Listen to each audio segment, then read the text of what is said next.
Hello guys, I am Dr. Sonam Yadav. I am a gynec practitioner. Today we will discuss about premature ejaculation यानी कि शीघ्र पतन पुरुषों में होने वाला. ये मेल्स में होने वाले कॉमन सेक्सुअल प्रॉब्लम है जो कि अमेरिकन एसोसिएशन के अकॉर्डिंग 40 to 50% मेल में कभी ना कभी ये देखने को मिलता है. तो अब हम जानते हैं कि क्या है प्रीमेच्योर एजैकुलेशन. जो नॉर्मल ड्यूरेशन या नॉर्मल सेक्सुअल एक्टिविटीज़ है या इंटरकोर्स है, अगर वो अपने नॉर्मल ड्यूरेशन से कम होता है तो इसी को हम कहते हैं प्रीमेच्योर एजैकुलेशन. सेकेंडली हम बात करते हैं नॉर्मल ड्यूरेशन को लेकर कुछ कंट्रोवर्सीज़ हैं. पहले ऐसा बोला जाता था कि जब तक कि दोनों पार्टनर सेक्सुअली सेटिस्फाइड ना हों और इससे पहले ही इजैकुलेशन हो जाए तो इसे हम कहते हैं premature ejaculation. Recently American association ने गाइडलाइन दी हैं कि अगर रिपीटेडली सेक्सुअली ड्यूरेशन 1 मिनट से कम है और उसमें यदि इजैकुलेशन हो जाता है तो इसे हम कहते हैं प्रीमेच्योर इजैकुलेशन. तो हम जानते हैं कि ये किस वजह से भी हो सकता है, किस वजह से होता है. तो हमारे ब्रेन के अंदर एक सेरोटोनिन केमिकल रहता है, जो केमिकल कम होने की वजह से भी ये प्रॉब्लम सामने फेस करनी पड़ती है.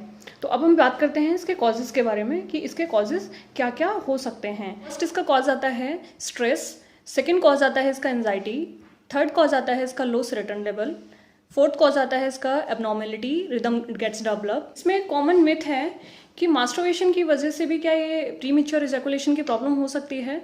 अगर देखा जाए तो इसका आंसर हाँ भी है और ना भी, दोनों ही इसके आंसर हैं. एक्चुअली मास्टरबेशन की वजह से ये प्रॉब्लम उतनी नहीं होती है जितनी कि मास्टरबेशन के दौरान आप अपने पेनिस को कितना स्ट्रोक कर रहे हैं. अगर आप रैपिडली स्ट्रोक कर रहे हैं तो वही बॉडी का रिदम बन जाएगा और इससे रैपिड एक्साइटमेंट होगा और फिर डिस्चार्ज, जो कि वही नॉर्मल इंटरकोर्स के दौरान भी देखने को मिल सकता है क्योंकि ये आपके हैबिट में डेवलप हो गया है. अब हम बात करेंगे इसके ट्रीटमेंट की.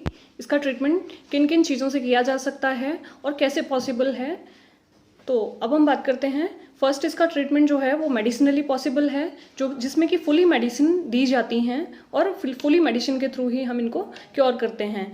जिसमें मेडिसिन जो हैं वो सेक्सुअल ड्यूरेशन को इंक्रीज़ कर देती हैं, जिसमें सेलेक्टिव सेरोटोनिन इनहिबिटर्स की जो कि एक ग्रुप है दवाइयों का, उसे हम देते हैं जिससे कि सेरोटोनिन का लेवल बढ़ जाता है.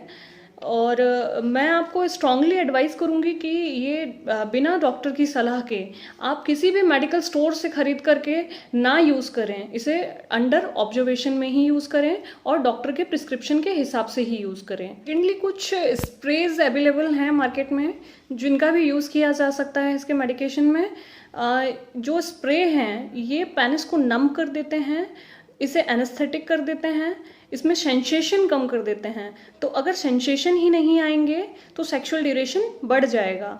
इसमें प्रॉब्लम ये होती है कि कई लोगों को सेंसेशन लॉस इतना ज़्यादा हो जाता है कि उनकी इरेक्शन ख़राब हो जाती है, पेनिस हार्ड ही नहीं बचता है.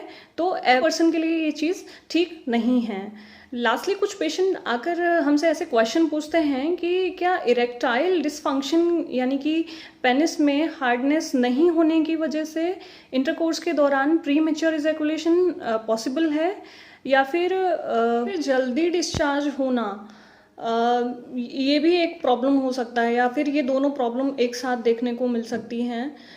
तो अगर हम बात करें तो इसका जवाब है कि हाँ बिल्कुल हो सकता है ऐसा, और ये कॉमनली 30 to 40% मेल्स में प्रॉब्लम होती है.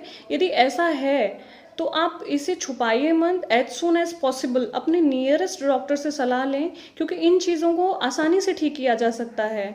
इसमें शर्माएं नहीं और छुपाएं नहीं. बाकी मुझे ऐसा लगता है कि मैंने इस वीडियोस में सारे फैक्ट्स जो हैं उन पर बात की है. अगर कोई डाउट है, आपका कोई क्वेरी है, तो आप मुझे कमेंट सेक्शन में कमेंट करके बता सकते हैं. और आपको अगर मेरा ये वीडियो अच्छा लगा हो तो keep sharing, like, comment and subscribe. Thank you.